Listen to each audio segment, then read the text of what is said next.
본래 한 단락은 11절까지를 한 단락으로 보셔야 됩니다. 그런데 이 앞부분을 정리를 해 나가야지만 이 뒷부분 정리할 때에 에, 분량이 그렇게 많지 않습니다. 지금 제가 보고 있는 책에 보면은 이 11절까지가 100 몇십 페이지 됩니다. 그래서 4절까지도 한 70페이지, 80페이지가 되고요. 그 분량을 두 장으로 정리하기는 쉽지가 않습니다. 그래서 11절까지를 먼저 다 보지 않고 4절까지를 끊어서 보게 되는 겁니다.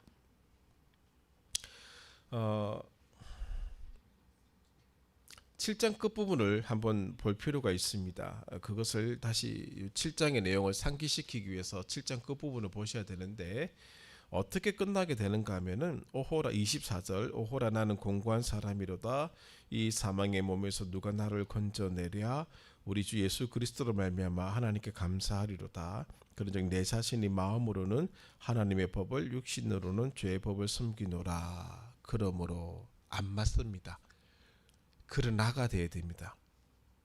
자 오호라 나는 공고한 사람이로다 이 사망의 몸에서 누가 나를 건져내랴 이제 그리스도 예수 안에 있는 자에게는 결코 정죄함이 없습니다. 그러나 이제 그리스도 예수 안에 있는 자에게는 결코 정죄함이 없습니다. 라고 되어야 되는데 그러므로가 되었습니다. 그러므로 의도가 있다라고 하는 것이죠. 그래서 이 그러므로라고 하는 이 접속사는 바울의 생각을 이해하는데 굉장히 많이 쓰이는 용법입니다. 그리고 또 우리가 복음서에서도 이 그러므로라는 단어가 많이 나옵니다. 그래서 이 접속사를 우리가 생각해 볼 필요가 있고 또 뭐 때문이다라고 하는 것도 바울의 글에 많이 나옵니다. 그런 것들을 유심히 보셔야 된다는 점 기억을 하시고 보셔야 됩니다. 자, 8장 1절에서 선언하고 있는 왜 정죄함이 없느냐라고 하는 거죠. 우리 형편은 7장 24절입니다. 그리고 7장 25절 하반절입니다. 그게 우리 형편인데 그래서 그러므로 정죄함이 없다는 거죠. 이상한 이 표현을 쓰고 있는 것이죠. 그 이유를 이제 바울이 설명을 하는데 2절에 있습니다. 2절에 그리스도 예수 안에 있는 생명의 성령의 법이 끊고 죄와 사망의 법에서 너를 해방하였기 때문이다. 그렇게 얘기해 주고 있습니다. 생명의 성령의 법이 죄와 죽음의 법에서 우리를 해방시켜 주셨기 때문에 정죄를 받지 않는다는 것이죠. 자, 그러면은 그 일이 어떻게 이루어졌느냐? 율법이 할 수 없던 그 일이 어떻게 이루어졌느냐? 3절에 하나님은 하셨다. 어떻게 하셨느냐? 곧 죄로 말미암아 자기 아들을 죄 있는 육신의 모양으로 보내어 육신의 죄를 정하셨기 때문이다. 그러면은 이것이 오늘 우리에게 어떻게 적용되느냐? 4절 우리 육신을 따르지 않고 그 영을 따라 행하는 우리에게 율법의 요구가 이루어지게 하셨기 때문이다. 결국 하나님이 이 일을 하셨기 때문인데 하나님이 어떻게 하셨는가 하면은 메시아의 사역과 성령의 사역을 통해서 이 일이 가능하도록 하셨다. 라고 하는 겁니다. 메시아의 사건은 그리스도의 죽음의 사건, 십자가의 사건입니다. 이 십자가 사건이 왜 중요한 사건인가 하면은 죄가 유죄 선언을 받게 한 사건이기 때문에 그렇습니다.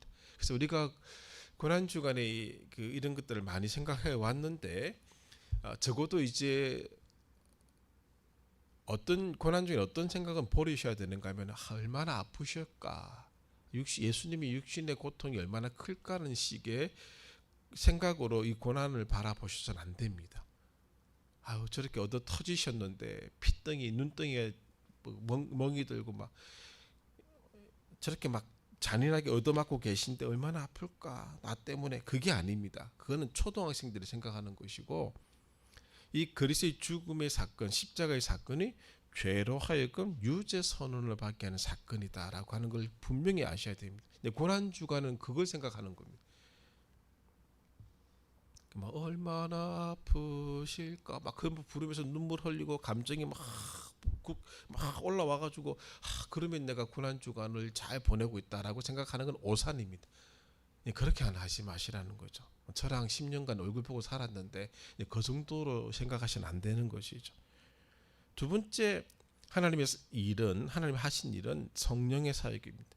성령이 율법이 요구하는 바를 이루어 주시는 겁니다. 율법은 사라진 게 아닙니다. 완성된 겁니다. 율법이 요구하는 바가 있습니다. 그걸 이루어 주시는 분이 성령이시다라고 하는 것이죠. 자, 우리가 이 구절로 다시 돌아갈 필요가 있습니다. 어느 구절인가 하면은 로마서 1장 17절이죠. 16절 17절을 봐야 되는데 16절에서는 세 번째 줄에 하나님의 능력이 되다. 하나님의 능력이다. 하나님은 아무것도 하나님은 못하시는 일이 없으니까 능력이다. 그런 개념이 아니고 지금 우리가 보고 있는 이 8장 3절의 일을 하신 능력이다. 그 말이고요. 17절에 복음에는 하나님의 의가 나타났다라고 하는 거. 하나님의 의. 우리가 쭉 다루었었는데 바로 이 하나님의 의가 하나님이 하나님 일을 하셨다라고 제가 규정지어 말씀을 드렸습니다. 하나님의 의라고 하는 것은 하나님께서 하나님의 일을 하시는 겁니다. 어떤 일을 하셨는가? 이 3절의 의, 4절의 일을 하셨다 그 말입니다. 이해되시죠? 이제는 이렇게 엮여지는 겁니다. 하나님의 의가 나타난 겁니다. 하나님이 이 일을 하셨다는 것을 얘기해주고 있는 그 부분입니다. 이것을 머릿속에 두시고 이제 조금씩 구체적으로 들어가 보게 되는 겁니다. 자, 이제 내용 정리로 들어가서 자, 그러므로라는 단어는 앞에 이런 일들이 있었다는 상황을 받는 겁니다. 상황. 우리의 현재 상황. 공고한 사람이죠. 사망의 몸에서 누가 나를 건져낼 수 있겠습니까? 하나님의 법을 육신으로는 죄의 법을 섬기는 이 상황을 그냥 받는 겁니다. 그 상황에 있다는 거죠. 그러므로 선언이 되는 겁니다. 죄에 정죄함이 없다. 상황은 정죄함입니다. 근데 여기서는 정죄함이 없다라고 선언이 되고 있는 거예요. 상황을 받고 있고 그 다음에 2절을 미리 알려주는 거예요. 왜 정죄함이 없느냐. 2절부터 이유가 설명되는 건데 11절까지 설명이 쭉 때문에 번역상으로는 때문이라고 하는 것은 2절밖에 없는데 우리 이 번역은 또 그렇게 안 돼 있죠. 없는데 다 때문에입니다. 예. 이 1절이 앞에 상황을 받고 뒤에 상황을 열어주는 것이죠. 이유를 열어주는 겁니다. 그렇게 해서 설명을 해주기를 정죄함이 없는 까닭은 그리스도 예수 안에 있는 영이 생명의 영이 영의 토라가 영의 법 이불로 토라라는 말을 좀 썼습니다. 법이라는 용어가 율법의 용어가 너무 머릿속에 많이 들어와서 토라가 생명의 성령의 토라가 너희의 죄와 죽음의 토라에서 너희를 해방시켰기 때문이다. 그래서 정죄를 하지 못한다. 그 얘기를 하고 있는 겁니다. 자, 사실은 이 8장을 우리가 이해를 하기 위해서는 7장을 이해를 잘 해야 된다고 되어 있습니다. 7장에 대해서 우리가 다 이미 다루었습니다. 기억이 나지 않는 것은 저의 잘못이 아니고 여러분들의 잘못입니다. 다 주었습니다. 그러니까 여러분들이 다시 집에 가서 7장 부분 다시 보셔야 됩니다. 어떤 얘기를 했는가 하면은 자, 율법이라는 게 들어왔습니다. 율법의 본래 기능은 무엇인가 알고 계시죠? 생명을 주고자 하는 것이 율법을 주신 목적입니다. 자, 아담에게 금지 명령을 율법 법을 주셨습니다. 왜 그렇습니까? 아담의 생명을 보존할 수 있는 방법입니다. 시내산에서 하나님이 법을 주셨습니다. 토라를 주셨습니다. 왜? 이스라엘의 생명을 보존하기 위한 방법입니다. 그런데 생명을 주셨는데 그 생명이 아담의 연약함 때문에 이게 죽음으로 바뀌게 되는 것이죠. 죽음을 가져오는 것으로 바뀌게 되었습니다. 못 지키게 되면 죽음이 오니까. 이스라엘에게 생명을 위해서 주셨는데 그것이 이스라엘이 못 지키는 바람에 대로 죽음을 일으키는 요소가 되어버리고 말았다라고 하는 것이죠. 그래서 7장에서 그러면 율법이 죄냐? 그렇게 물었지 않습니까? 아니다! 라고 얘기를 했지 않습니까? 본래 율법의 기능은 생명을 주는 거예요. 생명을 주는 건데 이게 아담과 함께 들어옴으로 죽음을 더하게 됐고 이스라엘과 함께 들어옴으로 죽음을 일으켰고 나와 함께 합쳐짐으로 또 죽음을 발생시키는 그런 상황이 되었다라고 하는 것이죠. 그게 이제 7장까지 얘기입니다. 우리는 못한다고 한 게 되어버렸다 그 말이죠. 근데 8장에 들어와서는 이 토라가 누구와 함께 들어오는가 하면 성령과 함께 들어옵니다. 성령과 함께 토라가 들어옴으로써 토라가 본래 하고자 했던 생명을 주는 일을 성령이 가능하게 하신다라는 것이. 그래서 우리가 구원에 대해서 얘기할 때 구원은 공로와 상관이 없습니다. 우리가 뭘 한다고 해서 되는 게 아니다 그 말입니다. 그래서 이렇게 이름으로 우리가 공로를 주장할 수 없는 거지. 우리가 하는 일은 다 죽음을 일으키는 일들만 할 수밖에 없습니다.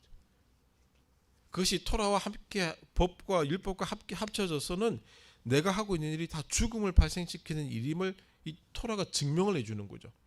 그러니까 너 죽어야 돼라고 끝나버리는 겁니다. 근데 우리가 하나님 앞에 공로를 주장할 수 없다는 것을 기억하셔야 됩니다. 그래야지만이 우리가 하고 있는 모든 일들은 지금 우리가 하고 있는 모든 일들은 하나님 앞에서 내세울 게 없는 거예요. 주일 낮이나 주일날 얘기하기는 힘들어서 새벽에는 주로 얘기를 많이 하는데 우리가 하고 있는 신앙생활에서 나타나고 있는 현상들 기도하기도 하고 교회에서 일을 하기도 하고 헌금도 하고 그다음에 이런저런 사역을 받아서 직분에 따라 일을 하고 있는 그런 모든 것들 그것을 가지고 하나님께 거래할 수는 없습니다. 내 이만큼 했지 않습니까? 그런데 왜? 그건 있을 수가 없습니다. 그런 식의 기도는 혼자라도 하지 마십시오. 그냥 욥기가 가르쳐 주는 대로 그냥 긍휼히 여겨달라고. 그게 최고의 기도입니다. 긍휼히 여겨달라고. 왜 그러십니까? 다 아시는데 우리끼리 그렇게 하지 맙시다. 차라리 이게 낫습니다. 제발 좀 아시지 않습니까? 아시지요. 그래서 노래 부르면 그냥 아시지 않느냐고. 빌고 매달리고 좀 잘 봐달라고 하는 게 낫지. 내가 이렇게 했는데 당신이 이렇게 나오시면 우리가 서로 간에 곤란하지 않습니까? 그렇게 하지 말라 그 말입니다. 그거는 할 수 없는 거랍니다. 다 해보셨기 때문에 제가 이 얘기하는 겁니다. 여러분 조금씩 그래야 하거든요. 나도 모르게 튀어나오거든요. 욥기 올렸던 걸 한번 쭉 다시 오늘 것도 이제 42장은 거의 A4 용지 석 장입니다. 그 요약한다고 힘들었는데 석 장의 분량입니다. 올리고 나면 욕부터 하실 것 같은 생각이 들었긴 들었는데 어쩔 수 없다. 욕하든 말든 난 내 귀 안 들리게 난 올린다 했는데 천천히 한번 읽어보시고 읽어보시고 종이로 이렇게 나눠드리면 좋을 것 같은데 그건 나중 문제 같은 읽어보시고 그러니까 우리가 할 수 있는 하나님 앞의 기도는 그거예요. 긍휼히 여겨달라고 하는 거 그거밖에 없는 거예요. 왜? 우리가 하는 것을 통해서는 결국 생명을 일으키는 일을 못한다는 거죠. 성령이 율법과 함께 들어오셔야지만이 율법 본래가 하고자 했던 그 생명을 일으키는 일을 할 수 있다는 것이죠. 그걸 지금 이 8장에 얘기를 해주고 있는 겁니다. 본래 토라는 이 동그라미 2번의 네 번째 줄입니다. 본래 토라는 생명을 약속한 겁니다. 창세기 3장 6절에 먹지 마! 생명을 위해서 죽은 거죠. 근데 이제 그것이 메시아 안에서 그리스도 안에서 실제로 이루어진 겁니다. 생명을 주는 일로 성취되었다 그 말입니다. 이것이 가능하게 된 이유는 이 메시아의 사건으로 말미암아 죄가 마침내 정죄를 받았기 때문에 그렇습니다. 죄가 이제 너 죄야 선언된 거죠. 그래서 평결 받은 것이죠.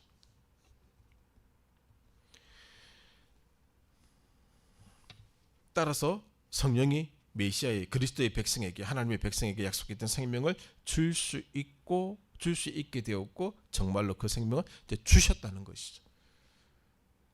죄의 정죄가 먼저 일어난 겁니다. 죄가 정죄를 받음으로 말미암아 우리는 그 정죄에서 이제 벗어나게 되는 거죠. 우리가 죄를 지은 게 아니거든요. 죄가 우리를 넘어뜨리게 한 거거든요. 이놈을 쳐버리니까 우리에게는 문제가 없게 되는 겁니다. 그리고 나서 이제 4번을 보세요. 4번. 3번은 그냥 정리한 것이고 이제 어떤 내용인가 하면 2절, 3절, 4절이 다 같은 얘기인데 다른 각도에서 정리한 것이다라고 보는 것이고 자, 2절을 보시면 이제 2절 조금 구체적으로 얘기하고 있는 건데, 우리가 옛날에 배울 때에, 저도 학교에서 이제 대학 다닐 때에 어떤 논쟁이 많이 있었는가 하면은 율법과 복음, 복음과 율법의 이 대치적인 개념을 많이 토론도 했고 많이 배웠었습니다. 이제 율법은 한계가 있다. 율법은 이것을 못한다. 그렇게 했는데 복음은 했다. 그러면서 이게 율법과 복음의 대립적 관계에 대해서 공부를 많이 했었습니다. 그때 이 부분에 대해서 40년 전이니까 아직까지 정리가 되지 않았던 부분들이 많이 있었다라고 하는 것이죠. 그래서 그 당시의 책들 중에 선별해서 보지 못하면은 율법은 나쁜 것이 되어버리고 율법은 잘못한 것이 되어버린 식으로 이해를 시켜주는 책들이 있습니다. 구분해서 보실 수 있어야 되는데, 자, 율법을 어떻게 생각했는가 하면 자력 구제 체계, 자력 구원 체계. 율법도 자력적으로 구원을 시킬 수 있는 어떤 체제 시스템으로 본 것이고, 복음도 우리를 구원시켜 줄 수 있는 시스템으로 보고 있는 것인데, 이 두 개 충돌로 그렇게 이해를 해왔다라고 하는 것인데, 그게 아니다라는 거 하는 겁니다. 율법은 하나님의 목적에 대한 걸림돌이 아닙니다. 구약시대에 율법이 있어서 우리를 구원시켜 주려고 했는데 율법이 하나님의 걸림돌이 되었기 때문에 하나님이 복음의 사건을 일으켜서 우리를 구원시켜 주다, 그게 아닙니다. 율법도 본래는 생명을 주는 것이었는데 이 율법이 아담과 합쳐지니까, 이 7장에서는 그게 내가 그 단어를 쓰고 있거든요. 그가 합쳐짐으로 말미암아서 율법이 애초에 의도했던 바를 드러내지 못한 것뿐이다, 그 말입니다.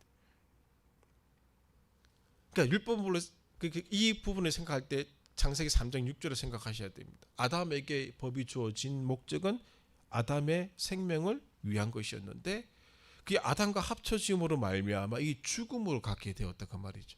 이렇게 만드는 데가 되어버렸다, 그 말이죠. 왜? 아담은 그것을 성취할 수 있는 능력이 없었던 것이죠. 그래서 하나님이 한 가지의 일을 생각하신 겁니다. 그 하나님의 의가 나타났다고 하는 것, 하나님이 이제 이렇게 하면 안 되겠다, 구원의 계획의 일을 생각하신 겁니다. 그래서 누군가를 통해서 이것이 다시 본래 율법을 주신 목적으로 이루어지게끔 계획을 하신 거죠. 아브라함을 부르신 거죠. 여기서부터 시작이 되고 있는 겁니다. 그렇게 해서 한 사람 메시아에 의해서 이것이 이제 성취될 수 있는 그런 구원의 계획을 쭉 설명하고, 그게 복음인 거죠. 율법의 의도도 마찬가지, 율법의 의도나 복음의 의도가 같은 겁니다. 생명을 주기 위한 것이죠. 근데 율법의 의도는 그것을 육신의 연약함 때문에 나타내지 못한 것이고, 그 육신의 연약함을 그의 하나님의 아들이 그것을 이제 가능하게 하신 것이고, 그 차이밖에 없는 겁니다. 본래 의도는 같은 겁니다. 그래서 율법에 대해서 죄를 물을 수 없는 겁니다.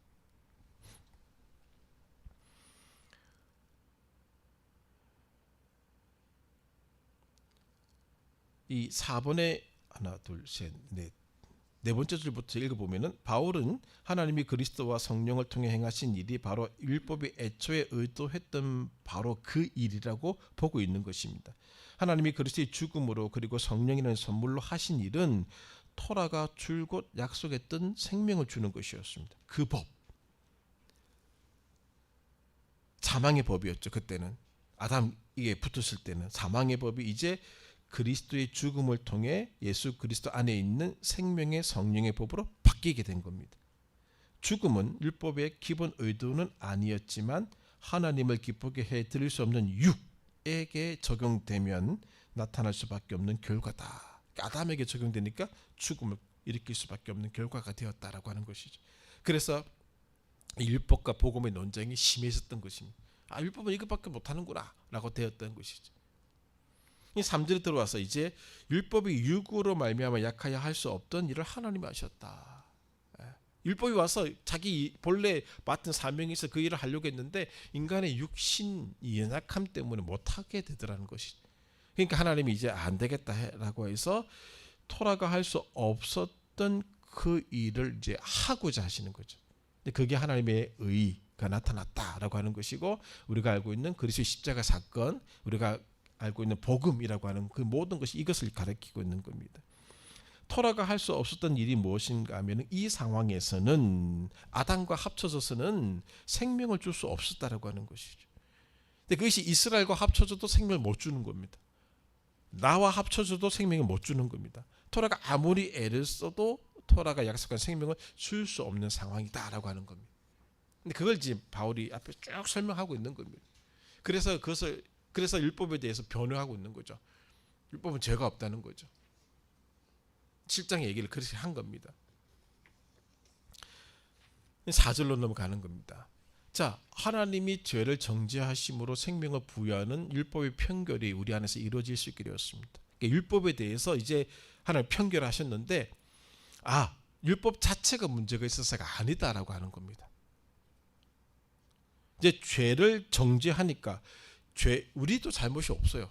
죄라는 놈이 들어옴으로 말미암아 생긴 거니까 죄를 죄되게 정죄해 버림으로 말미암아 이제 율법이 할 수 있는 그 생명을 주는 일이 이제 가능하게 되었고 율법 자체는 이 죄가 없음을 잘못이 없음이 나타났다라고 하는 것을 얘기해 주고 있는 겁니다. 그렇게 해서 이제 새로운 형태의 모습이 이제 구축이 되는데 성령께서 이제 그것을 하시는 거죠.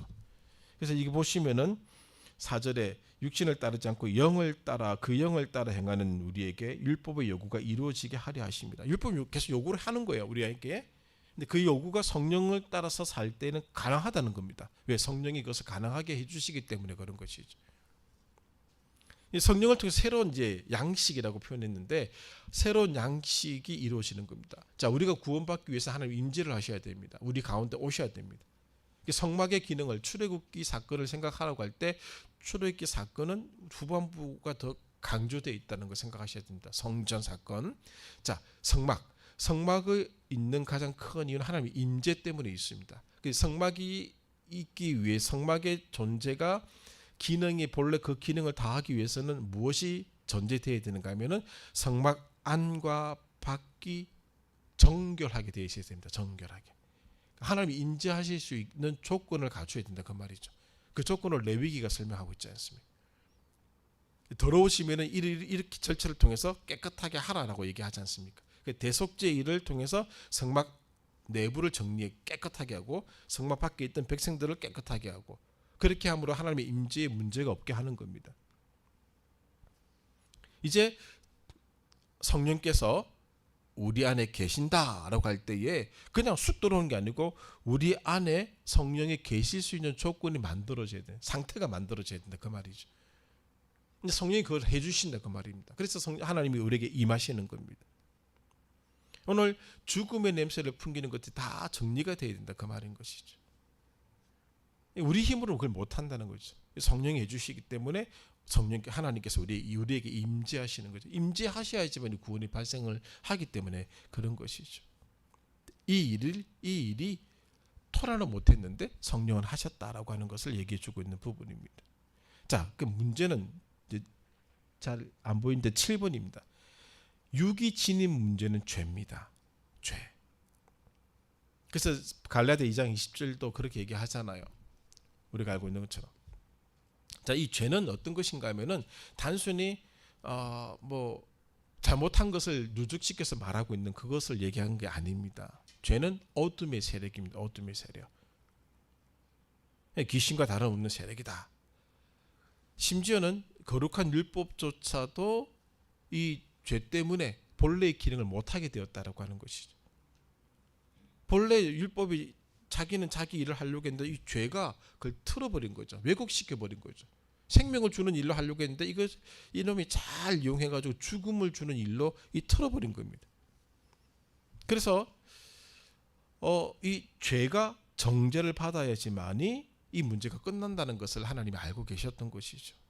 그래서 이 죄 자체가 정죄를 받아야 된다라고 하나님이 이제 그 일을 행하시는데 어떻게 행하셨는가 하면은 그의 아들의 죽음 안에서 그 일을 행하셨다라고 하는 겁니다. 죄가 네 번째 줄 7번 다섯 번째 줄 죄가 마땅히 받아야 할 형벌이 죄 자체에 가해지는데 죄를 죽여버려야 되잖아요. 죄가 요구하는 게 죽음이에요. 죄의 삭은 로마서 6장 23절 사망입니다. 그래서 죄가 요구하는 것을 줘야 된다 그 말입니다. 그 죄가 끝나버리는 거죠. 죄가 요구하는 것은 아담으로부터 시작해서 아담의 모든 후손이 다 죽어야 되는 겁니다. 그러니까 죽여버려야 돼요. 죄가 죽음으로써 죄는 더 이상 말을 못하게 되는 거죠. 그러니까 죄를 정죄한다고 하는 것은 죄가 더 이상 그 일을 못하도록 끝내버리는 거죠. 그러면 죄가 요구하는 돈을 줘버리고 너 가 이제 끝 해버려야 된다는 것이죠. 어떻게 해야 되는가 하면 그 형벌은 대리자에게 시행되는 겁니다. 자, 우리가 죽어야 될 것을 대신 죽는 그 사건이 있어야 된다 그 말이죠. 나는 내가 지은 내가 그 율법이 요구하는 죄가 나랑 율법이 붙어서 결국 나는 죽어야 되는 거거든요.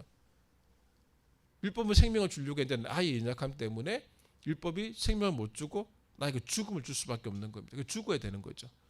우린 죽으면 끝입니다. 아무것도 없어집니다. 그리고 끝나는 거죠. 그러면 율법이 본래 하고자 했던 것도 못하게 되는 것이기 때문에 대리자가 필요한 거죠.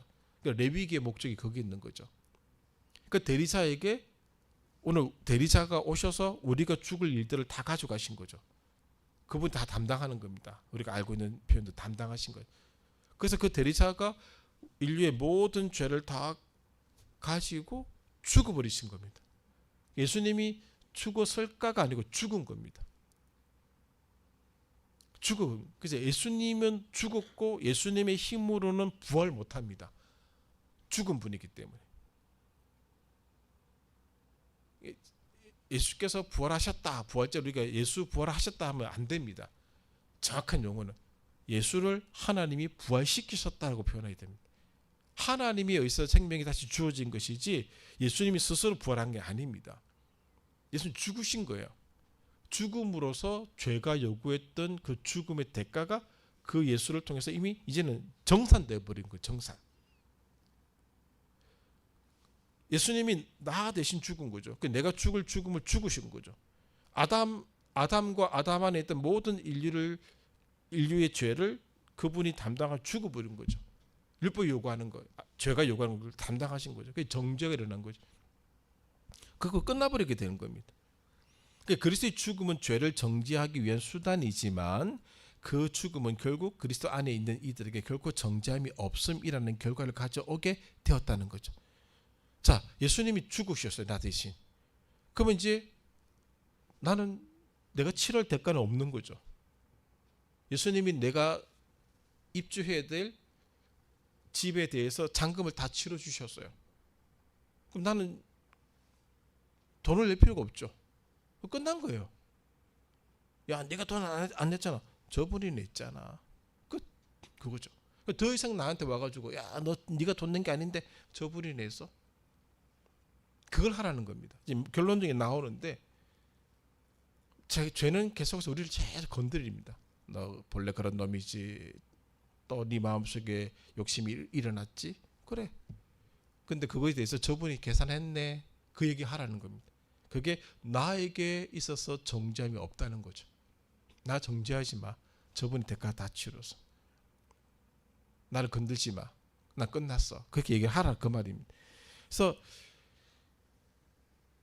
그리스도의 죽음은 죄를 정죄하기 위한 수단이지만은 또 그 죽음으로 말미암아 그리스도 안에 있는 자들에게는 죄가 우리에게 더 이상 대가를 요구할 수 없는 죽음이 되고 말았다라고 하는 것이죠. 그래서 하나님은 그리스도의 육 안에서 죄를 정죄하신 겁니다. 그래서 죽으신 거예요. 대가가 다 끝난 겁니다. 8번을 보시면은 하나님이 토라를 주실 때에 죄를 처리하려고 하셨습니다. 그러니까 아담에게 법이 주어졌을 때에 아담이 그걸 지켰으면은 죄는 더 이상 역할을 못하게 된다는 것이죠. 그런데 실패했지 않습니까? 그러자 하나님은 우리가 생각하는 방식으로 이 죄의 문제를 해결하려고 하지 아니하시고 한 가지 방법을 생각하신 것인데 그것이 뭔가 하면 십자가 신학입니다. 십자가 사건입니다. 바울은 십자가 신학이라고 얘기하고 있는 것이고, 자, 그래서 이제 방법을 선택하시는 거죠. 이 율법 토라가 들어온 것을 통하여 죄를 이제 죄되게 하는 겁니다. 숨어있던 죄들을 다 불러 모으는 거죠. 그리고 죄를 한 곳으로 싹 다 모읍니다. 그리고 죄의 세력이나 죄의 크기나 다 이렇게 지금 그 말입니다. 다 불러 모아가지고 한 번에 끝내겠다는 겁니다. 그래서 그게 십자가 사건입니다. 쭉 그냥 읽어드릴게요. 바울은 하나님이 토라를 주신 목적이 계명을 통해 죄가 정말 죄스러워지게 하는 것이었다고 선언합니다. 토라의 목적이, 율법의 목적이 죄를 꿰어서 꼬셔서 이스라엘 속으로 들어가게 한 뒤 거기서 최악이 되도록 하여 아주 끔찍하다 싶을 정도로 가득 차게 만드는 것이었습니다. 그리해야 그 죄가 이스라엘을 대표하는 사람인 메시아 안에서 단번에 처리될 수 있기 때문입니다. 하나님은 죄를 한 지점으로 끌어들이신 뒤 바로 거기서 그 죄를 정죄하셨습니다. 이것은 토라 자체가, 율법 자체가 줄 수 없었던 생명을 성령으로 주시기 위해서 있습니다. 하나님은 죄가 여전히 막강한 힘을 가지고 더럽히는 곳에 가서 거하실 수가 없었습니다. 하나님의 생명, 하나님의 성령이, 하나님의 영이 메시아의 백성 안에 거하실 수 있으려면 죄를 단번에 처리하셔야 했습니다. 이제는 메시아가 죄의 승리를 거둠으로써 성령이 신자 안에 들어와 거하며 생명을 주실 수 있게 되었습니다. 그러니까 죄의 문제를 다 불러가지고 죄가 죄 대비 명확하게 만들어 준 거죠. 희미했던 걸 다 명확하게 만들어주고 한 방에 탁 십자가 사건 죽여버리고 끝내버리고 나서 성령이 우리에게 들어올 수 있는 조건을 만들어 버린 거죠. 그래서 이제 우리가 생명 안에 거하게 되는 겁니다. 9번의 얘기는 무엇인가 하면은 교회의 얘기입니다. 교회. 자, 교회는 하나님이 그 백성 가운데 몸소 오셔서 영광 가운데 거하셨던 성소인 광야의 성막에 새롭게 상응하는 곳이다. 그 말입니다.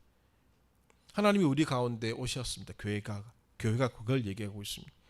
그러므로 하나님이 그 백성 가운데 영광스럽게 임하여 거하시려면은 늘 존재하는 그 백성의 더러움과 죄가 어떤 식으로든지 처리되어야 했습니다.